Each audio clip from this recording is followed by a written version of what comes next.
Hari ini kita belajar tekanan. Mari kita belajar bersama-sama.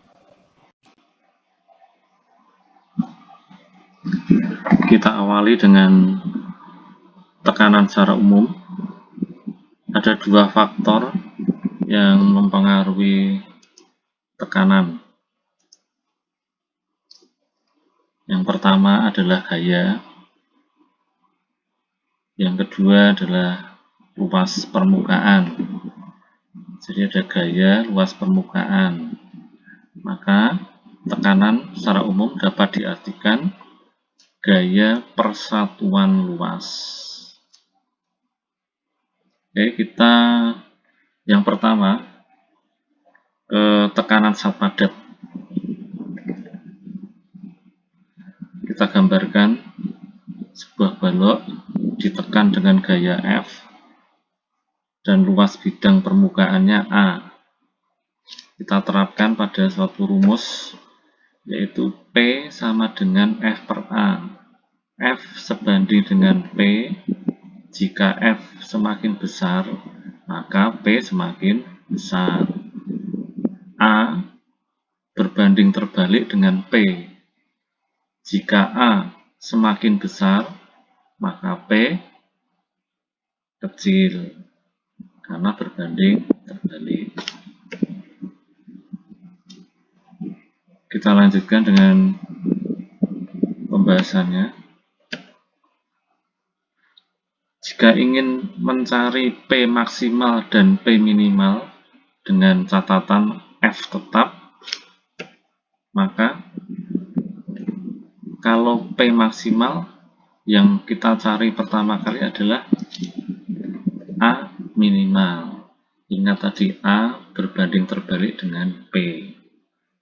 Maka menghasilkan P maksimal sama dengan F dibagi A minimal.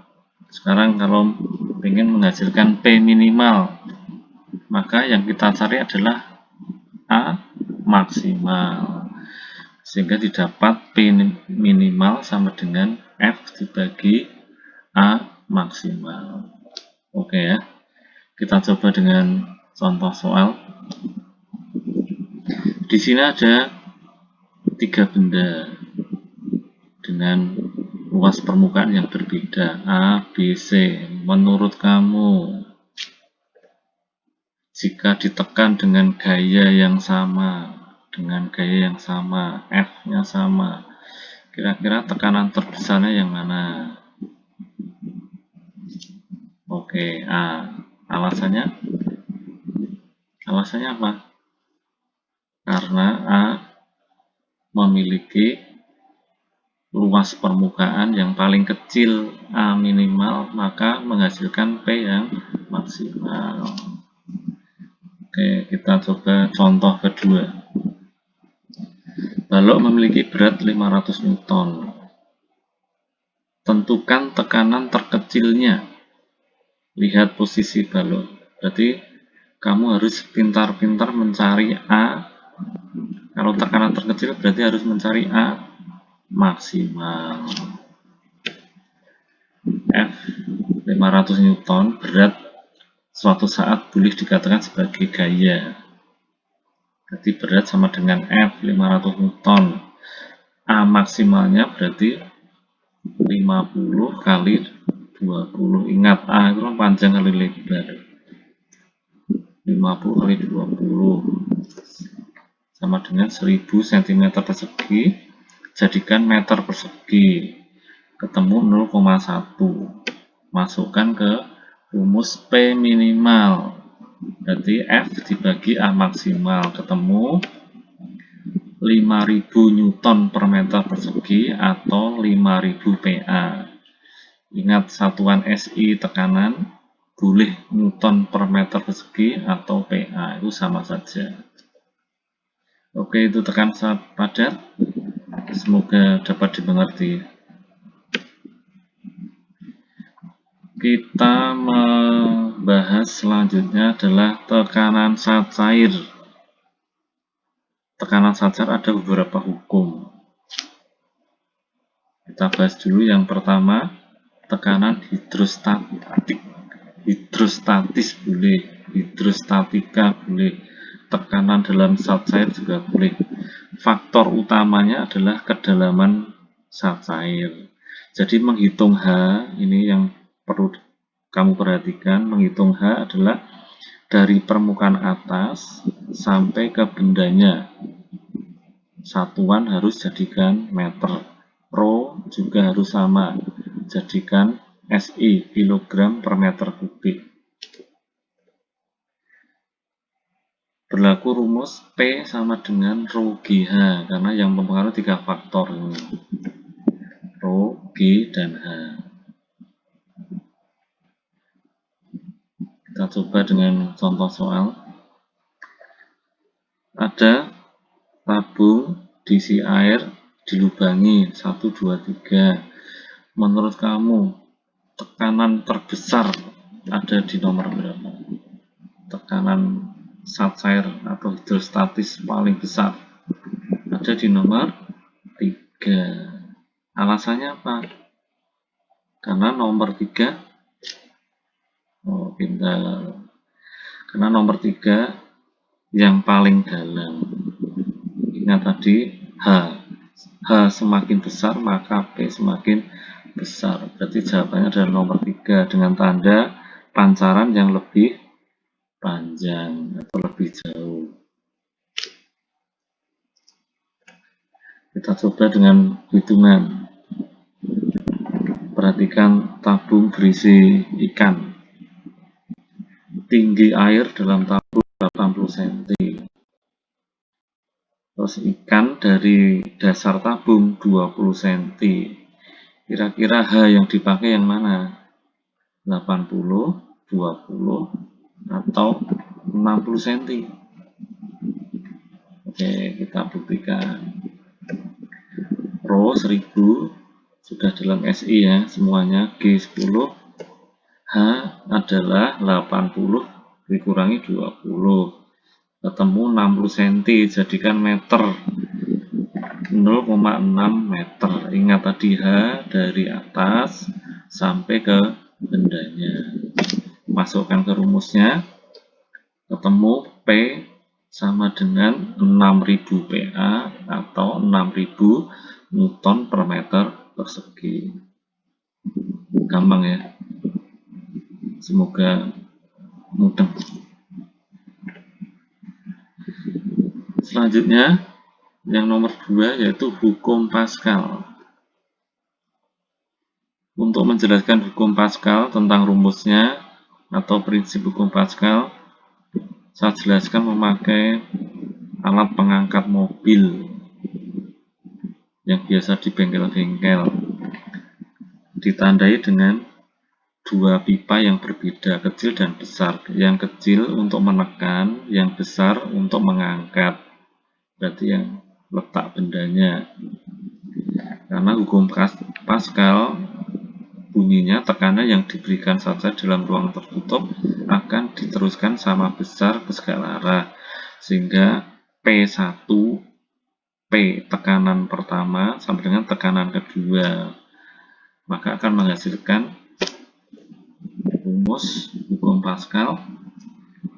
P tadi kan rumusnya F per A. Maka F1 per A1 sama dengan F2 per A2.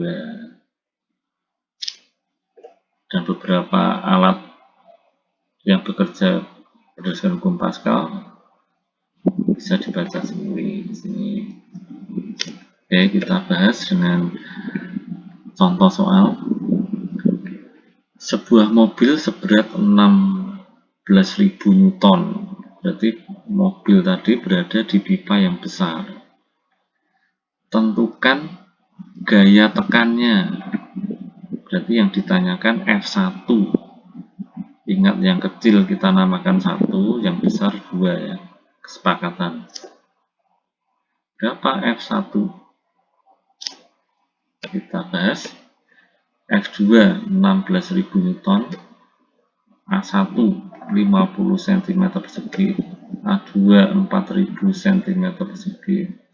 Berapa F1? Karena rumus hukum Pascal kan perbandingan, maka satuan tidak harus dalam SI ini, tidak harus dalam meter persegi karena nanti dicoret juga bisa.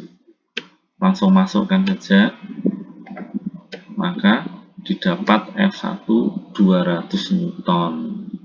Pasti kecil karena prinsip dari hukum Pascal adalah dengan gaya yang kecil mendapatkan gaya yang besar supaya mudah untuk mengangkat benda. Oke, kita lanjut. Yang ketiga, bejana berhubungan, hampir sama dengan hukum Pascal tetapi berbeda. Kalau pada bejana berhubungan, pipanya sama. Kalau kita letakkan dua zat cair yang berbeda, misalnya minyak tanah dan air, kenapa minyak tanah selalu di atas dari air? Karena minyak tanah mempunyai massa jenis yang lebih kecil dari air. Berlaku rumus ρ1 H1 sama dengan ρ2 H2. Ρ adalah massa jenis, H adalah kedalaman dari zat cairnya masing-masing pipa.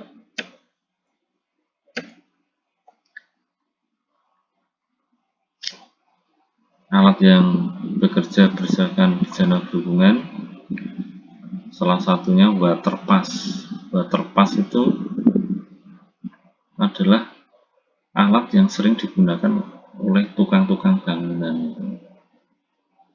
Ini ada tangka air, itu tolong diganti ya, ini tangki air maksudnya. Kita bahas dengan contoh soal. Perhatikan gambar bejana berhubungan ini. Misal diisi air dan minyak. Berarti yang air adalah yang 8 cm tingginya dan minyak tingginya yang 10 cm. Tentukan rho minyak. Misalnya yang air 1, rho minyak 2 gitu ya. Kita bahas. Berarti rho air 1000 dengan ketinggian H1 8 cm, H2-nya minyaknya 10 cm. Tentukan rho minyak atau rho 2. Masukkan ke dalam rumusnya, gampang sekali ini. Maka ketemu rho minyak 800 kg per meter kubik. Kalau ini dijadikan dalam SI, non SI ya, non SI. Berarti dibagi 1000. Sehingga ketemu 0,8 gram per cm kubik. Ingat, satuan kalau sudah sama, baik itu SI maupun non SI, langsung dimasukkan saja, tidak usah diubah menjadi semua sama. Kalau ini sudah senti-senti, sudah langsung masukkan. Oke ya. Kita ke hukum Archimedes. Hukum Archimedes punya sebuah benda diselupkan sebagian atau seluruhnya. Ingat di sini sebagian atau seluruhnya. Nanti hati-hati kalau dalam soalnya. Contohnya ini, untuk menentukan gaya ke atas. Perhatikan kedua gambar ini. Nanti mencari gaya ke atas dalam hukum Archimedes itu ada dua cara. Yang pertama, jika yang dipakai adalah volume zat cair yang pindah karena benda dicelupkan. Yang pindah berarti V di sini adalah rho GV. V-nya adalah volume benda yang tercelup atau yang berpindah di sini. Yang kedua, perhatikan yang di sini. Ketika kita mengukur suatu berat benda dengan neraca pegas, ada di udara. Berapa W udara? Kemudian kalau dimasukkan ke dalam air, pasti lebih ringan. Berarti W zat cair. Kenapa lebih ringan? Karena dia mendapat gaya ke atas. Sehingga mendapat rumus W udara dikurangi W zat cair. Itu ya, tolong dipahami. Contoh soal. Massa jenis 1500, benda. Kemudian volumenya 9000 cm3, tapi yang dicelupkan hanya sepertiga bagian. V celupnya hanya sepertiga bagian. Berarti nanti hati-hati, berarti sepertiga kali V benda.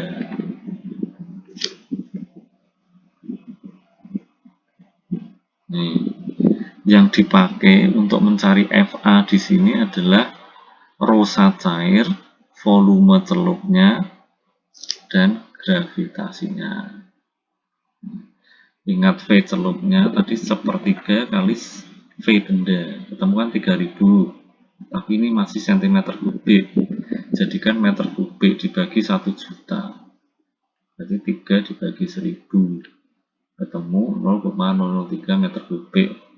Masukkan ke rumusnya, didapat gaya ke atas 30 Newton. Ingat ya, rosa cair, volume benda yang tercelup, dan gravitasinya.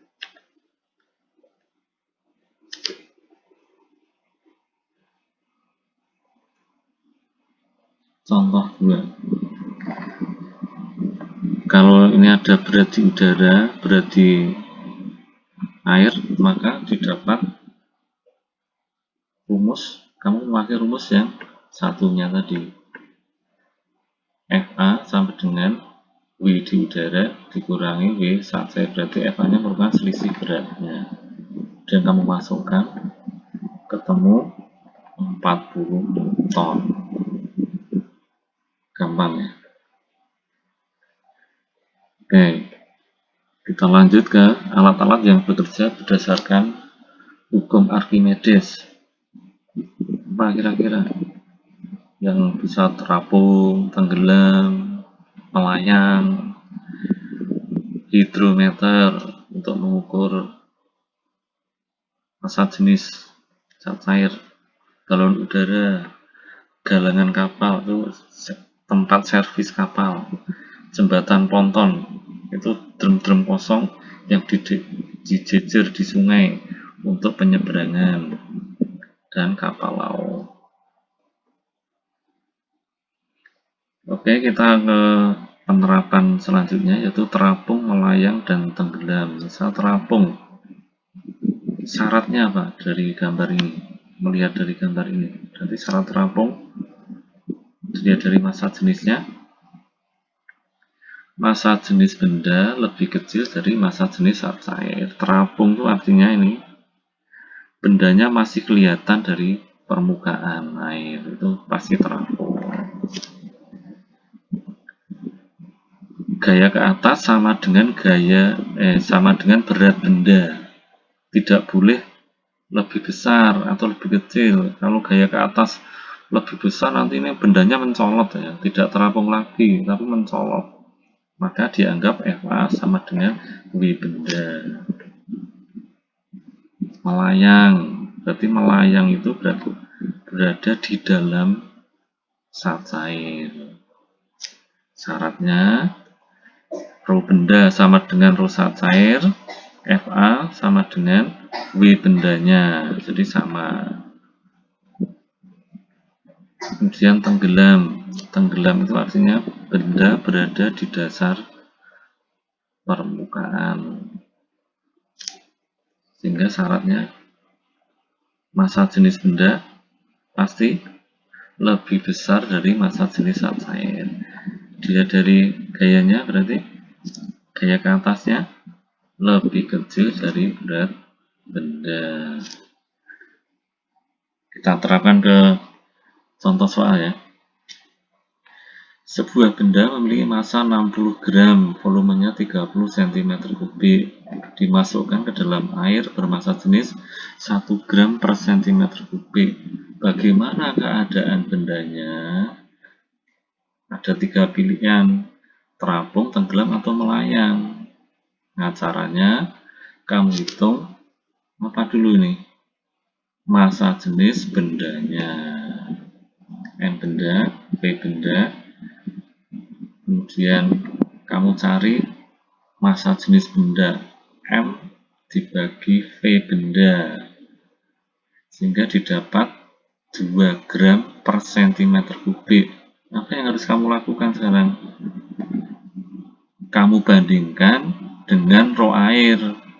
Bagaimana? Oh, ternyata rho benda lebih besar dari rho zat cair. Jadi kesimpulannya adalah bendanya tenggelam. Nah, kita lanjutkan. Gampang ya. Tekanan udara atau gas. Berlaku hukum Boyle. Hasil kali tekanan dan volume gas dalam ruang tertutup sama atau konstan. P kali V sama dengan C kalau ditulis. Rumus yang berlaku P1 kali V1 sama dengan P2 kali V2. 1 itu mula-mula, 2 setelah ada perubahan. Kita kasih contoh. Mula-mula P-nya 8. Mula-mula tekanannya 4 cm Hg. Jika volumenya diganti menjadi seperempatnya, maka berapa P2? Berarti V2-nya seperempat kali P1. Berarti berapa? Seperempat kali 8. Kita langsung masukkan ke rumusnya. 4 kali 8 ini yang untuk 1 dibagi V2. V2 seperempat kali 8. 2 berarti 32 dibagi berapa? 32 dibagi 2. Ketemu 16 cm Hg. Kalau satuannya sudah sama dalam SI atau non SI, langsung masukkan saja.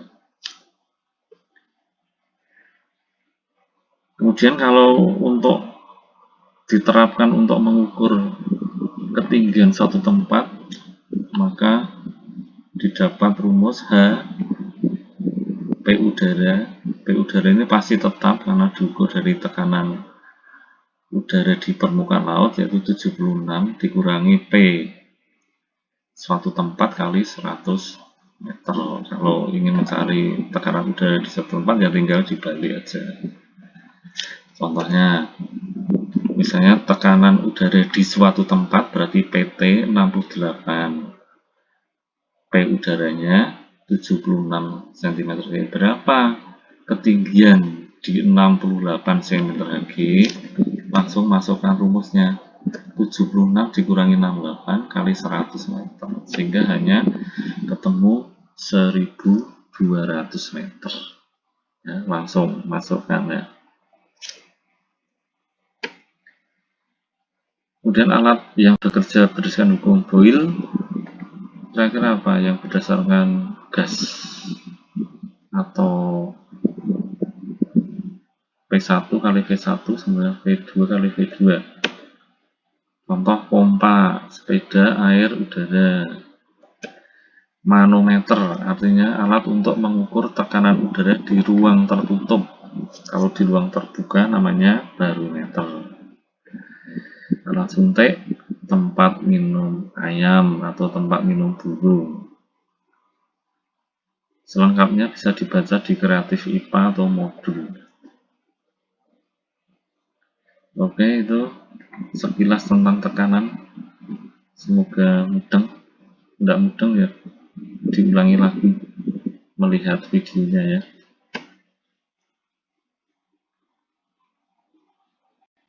Sekian tadi materi tekanan.